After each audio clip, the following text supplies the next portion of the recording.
1947 के बंटवारे की अंतनी कहानी। रावलपिंडी के समीप हिंदुओं का एक छोटा सा गांव था। 500 के लगभग वयस्क, बाकी बच्चे बुढ़े होंगे।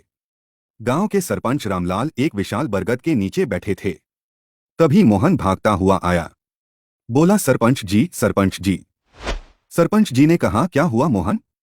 सरपंच जी, मुझे पता लगा है, यहाँ से 8 कोस दूर हिंदुओं ने अपना गांव खाली करना शुरू कर दिया है। सिख भाई भी उनके साथ अमृतसर जाने की तैयारी कर रहे हैं। सरपंच जी ने एक लंबी सांस ली और कहा, मैंने कल ही रेडियो पर सुना था। महात्मा गांधी ने कहा है कि भारत पाकिस्तान का विभाजन मेरी लाश पर होगा।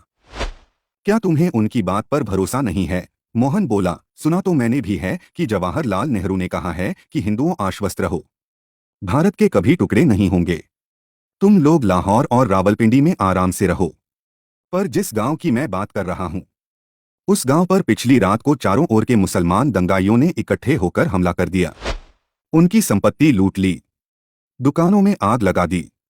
मैंने तो यह भी सुना कि किसी गरीब हिंदू की लड़की को भी उठाकर ले गए।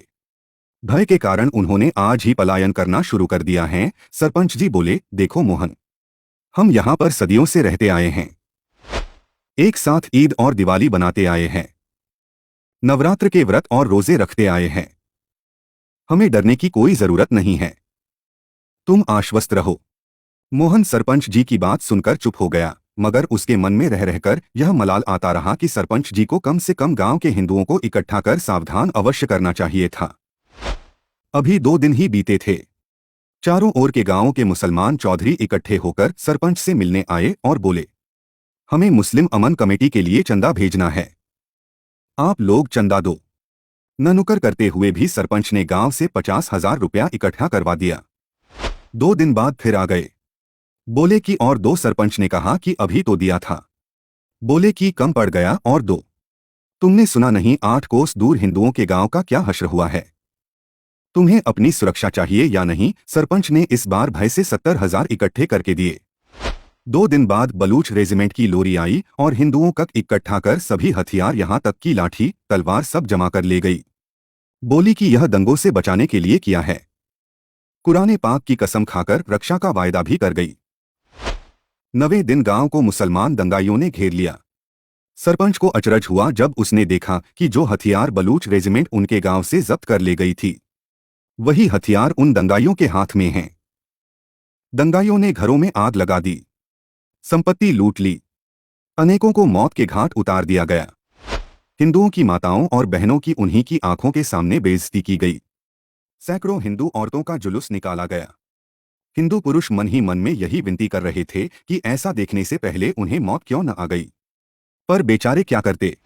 गांव के कुछ बचे लोग अंधेरे का लाभ उठाकर खेतों में भागकर छुप गए। न जाने कैसे वह रात बिताई। अगले दिन अपने ही घर वालों की लाशें कुएं में डालकर अटारी के लिए रेल पकड़नी थी, इसलिए किसी को सुध न थी। आगे क्या होगा? कैसे जिएंगे? कहाँ रहेंगे? यह कहानी कोई एक घर की नहीं थी।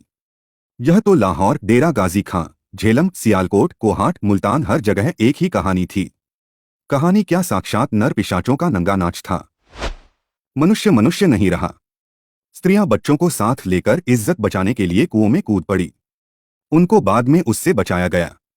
पूजा के एक स्थान में 50 स्त्रियों को इकट्ठा करके उनके घर के लोगों ने उनको मार दिया। एक स्थान में 370 स्त्रियों और बच्चों ने अपने को आग को भेंट कर दिया है। यह संदर्भ आचार्य कृपलानी, श्यामजी पराशर, पाकिस्तान का विश्व वृक्ष पुस्तक में लिखते हैं। दुरात्मा गांधी और नेहरू जो पहले कहते थे कि पाकिस्तान हमारी लाश पर बनेगा, अब कहने लगे कि हमने देश का विभाजन डरकर नहीं किया। जो खून खराबा हर तरफ हो रहा है, उसी को रोकने के लिए किया। जब हमने देखा कि हम किसी तरह भी मुसलमानों को मना नहीं सकते, तब ऐसा किया गया। देश को तो 1942 में ही आजाद हो जाना था। अंग्रेजों ने देश छोड़ने से पहले मुस्लिम लीग को आगे कर दिया। जिन्नाह ने मांगे रखनी शुरू कर दी। मैं न मानूं की रट लगाए जिन्नाह तानाशाह की स्थिति अर्जित कर कायदे आजम बन गया। बात बात पर वॉक आउट की धमकी देता था। कभी कहता विभाजन कमेटी में सिखों को मत लो, अगर लिया तो मैं बहिष्कार कर दूंगा। कभी कहता सभी सब कमेटियों का प्रधान किसी मुसलमान को बनाओ, नहीं तो मैं उठकर चला जाऊंगा। कांग्रेस के लिए जिन्नाह के साथ जीना मुश्किल, जिन्नाह के बिना जीना मुश्किल। फिर जिन्नाह ने दबाव बनाने के लिए अपने गुर्गेज सोहरावर्दी के माध्यम से नोआखली और कोलकाता के दंगे करवाए, सीमांत प्रांत में दंगे करवाए। मेरठ, पानीपत, सहारनपुर, दिल्ली, सारा देश जल उठा। आखिर कांग्रेस को विभाजन स्वीकार करना पड़ा। मुसलमानों को उनका देश मिल गया। हम हिंदुओं को क्या मिला? एक हिंदू राष्ट्र के स्थान पर एक सेक्युलर राष्ट्र, जिसमें बहुसंख्यक हिंदुओं के अधिकारों से ज्यादा अल्पसंख्यक मुसलमानों के अधिकार हैं। पाकिस्तान में बचे हिंदुओं के अधिकारों की कोई चर्चा नहीं छेड़ता। उसी कांग्रेस का 1947 में विस्थापित एक प्रधानमंत्री कहता था कि देश के संसाधनों पर उन्हीं अल्पसंख्यक मुसलमानों का अधिकार है। हिंदू धर्म रक्षा के लिए अपने पूर्वजों की धरती छोड़ आए।